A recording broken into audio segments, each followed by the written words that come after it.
मिश्रा जो पूर्वांचल मोर्चा दिल्ली प्रदेश के अध्यक्ष और ये दिल्ली प्रदेश पूर्वांचल मोर्चा के अभी सह प्रभारी हैं, इनको यहाँ पे बड़ी विस्मय में डाल रही है।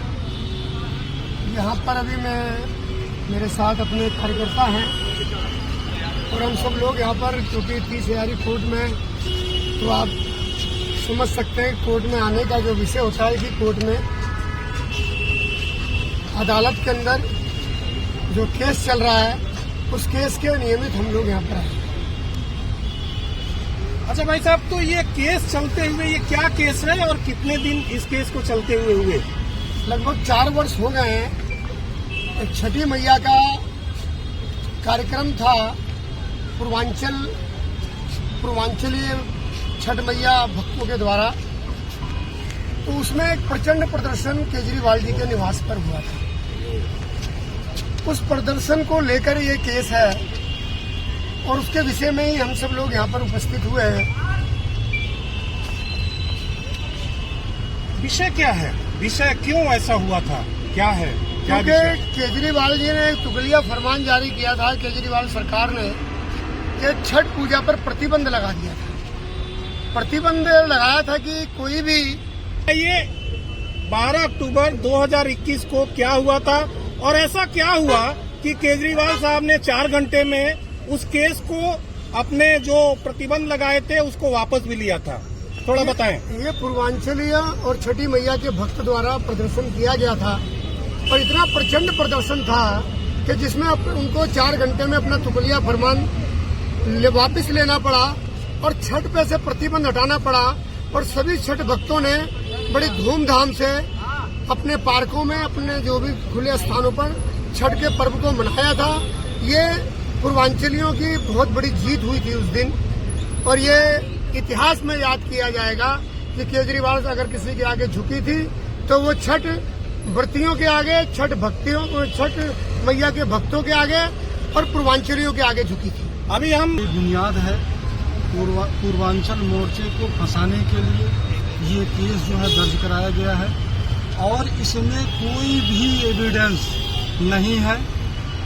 और मैं आपको बताना और भी चाहता हूँ कि 2 डेटों से पुलिस इस केस में नहीं आ रही है। आज माननीय न्यायालय ने उनके ऊपर BW भी किया है और आज भी वो लोग नहीं आएंगे, 2 डेटों से नहीं आए। कोर्ट में अंदर क्या कार्रवाई हुई और जज साहिबा ने क्या कहा? पिछली डेट पे भी नहीं आए थे। इस डेट पे जब आवाज लगी तो जज साहब ने कॉल किया तो नायब कोर्ट ने ये कहा कि वो इस बार भी नहीं आएंगे, तो माननीय कोर्ट ने उन पर बेलेबल वारंट इशू कर दिया। वारंट इशू हुआ है? कब की तारीख मिली है आगे? ये अगली तारीख 4 तारीख को मिली है, 4 नवंबर।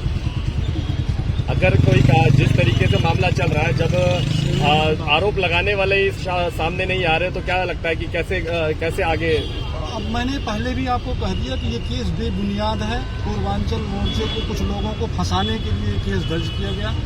फाइल में कुछ भी नहीं है, ना उनके पास कोई एविडेंस है और पुलिस इसीलिए भाग रही है कि कहीं ना कहीं ये एक जो है विरोध की राजनीति के नाते इन्होंने जो है ये दर्ज करवाया और इनके पास कोई साक्ष्य नहीं है, कोई वीडियो नहीं है, कुछ भी नहीं है।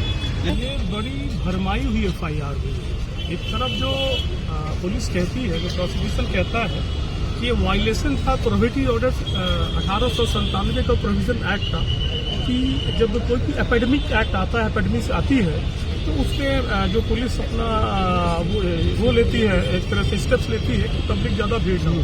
फिर एक तरह से ये पुलिस ये भी कहती है कि बहुत बड़ा प्रदर्शन था और उस प्रदर्शन में कोई मास्क नहीं लगाया हुआ था। इस तरह का कोई भी एविडेंस आज तक पुलिस प्रस्तुत नहीं कर पाई। आज माननीय न्यायालय ने बड़ा हार्श स्टेप लेते हुए उनको BW भी वो किया है। अब BW के अलावा बेलेबल वारंट के अलावा उनको एक तरह से कहा है, वार्निंग भी दी है कि अगर अगली डेट में नहीं आएंगे तो फिर न्यायालय को सोचना पड़ेगा कि इस तरह की FIR जो पुलिस अपने थाने बैठ के लिख दिया करती है, अब बड़ा पूर्वाग्रह है। इसमें राजनीति तो जवाब आपको मिला है, लेकिन कानूनी तौर पर मैं कह सकता हूं कि जो FIR 421/2021 इंगित हुई है, जो छठ मैया के संघर्ष के लिए लिखा गया है FIR में, उसी FIR में कहा जाता है कि एपेडमिक एक्ट 1897 का वायलेशन है, जो फिरंगियों को बनाया द्वारा एक्ट है, जो अंग्रेजी शासन का एक्ट है, जिसे बहुत पहले जो है खारिज कर दिया गया था भारतीय संविधान द्वारा 1950 में। लेकिन आज जब एपेडमिक एक्ट आया 2021 में, तो उसको दोबारा जिंदा किया गया। तो इस तरह से भारत की सॉवरेंटी, जो उसका फिरंगी कानून है, जो सरकार क्लेम भी करती है कि हमने कई फिरंगी कानूनों को हटा दिया है, तो इस कानून से, इस FIR से ऐसा लगता है कि पूरे से फिरंगी शासन जीवित हो गया है। और मैं तो ये कहूंगा कि जिस तरह से छठी मैया के लिए जो पूर्वांचल मोर्चा ने संघर्ष किया है, उसका दाग देता हूँ। और गलत FIR, शायद पुलिस इसलिए भाग रही, एक्ट का वायलेशन हुआ, अब उसमें 1 महीने की सजा, एक में 6 महीने की सजा है। तो 6 महीने की कैसी सजा है, आज आप देख लीजिए। 130वां संविधान संशोधन आया है, भारत सरकार ने लाई, पार्लियामेंट में, कि जो भी 30 दिन के अंदर जेल पे रहेगा, उसको अगर कोई मंत्री है, मिनिस्टर है, केंद्र में है, राज्य में, उसको इस्तीफा देना पड़ेगा। तो इसमें 6 महीने की सजा है। तो पब्लिक लाइफ के व्यक्ति के लिए ये कितनी बड़ा ट्रॉमा है, एक तरह से उसका पॉलिटिकल डेथ है। अगर एक आदमी 6 महीने अंदर रहता है, 30 रिजाइन करना पड़ता है, MLA MP है, तो मुझे लगता है कि इसकी गंभीरता इस बात में है कि कोई पब्लिक लाइफ में है, जो पॉलिटिकल वर्ग है, उनके लिए तो गंभीरता बहुत बड़ी है। अगर आम आदमी इसको ब्रेक करता है, जिसमें 1 महीने या 6 महीने तक सजा है, उसको ज्यादा दिक्कत नहीं है। लेकिन पब्लिक लाइफ के जो है, जो MLA हैं, MP हैं, जो पॉलिटिकल वर्कर, कार्यकर्ता है, उनके लिए तो पॉलिटिकल थ्रेट है।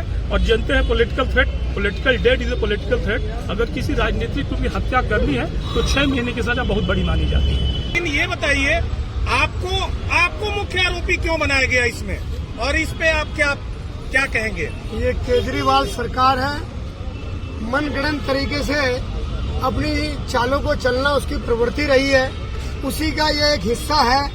और इसने पूर्वांचलियों का हमेशा विरोध किया है, पूर्वांचलियों को हमेशा दबाना चाहा है, पूर्वांचलियों पे किसी भी तरीके से मौका मिलने पर आरोप और प्रत्यारोप झूठे रूप से लगाना इनकी प्रवृत्ति रही है, जिसका जवाब पूर्वांचल भाइयों ने दिल्ली के इस चुनाव के अंदर दिया है। और उसको सबसे ज्यादा हार का मुंह देखना पड़ा। उसका कारण यही रहा क्योंकि वो पूर्वांचलीय विरोधी था।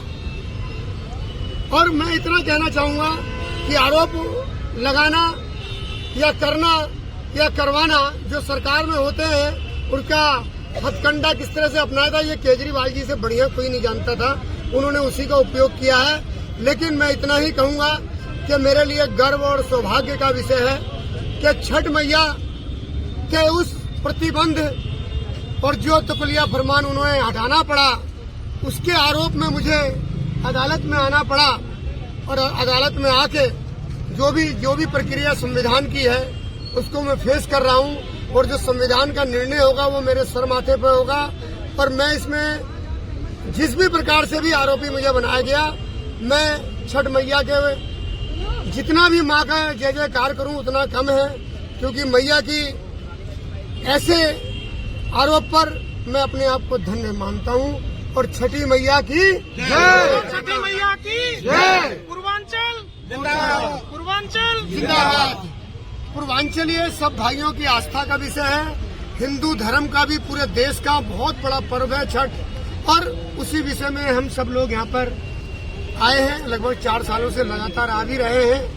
आज भी जैसा अभी हमारे एडवोकेट शुक्ला जी, शैलेंद्र जी ने भी बताया कि किस प्रकार से उसका ट्रायल चल रहा है और उसको हम फेस कर रहे हैं। और छठी मैया के इस आस्था का पर्व, जो कि अभी 27 अक्टूबर को माँ छठी मैया का ये पर्व बड़ी धूमधाम से पूरे देश का दुनिया में मनाया जाएगा।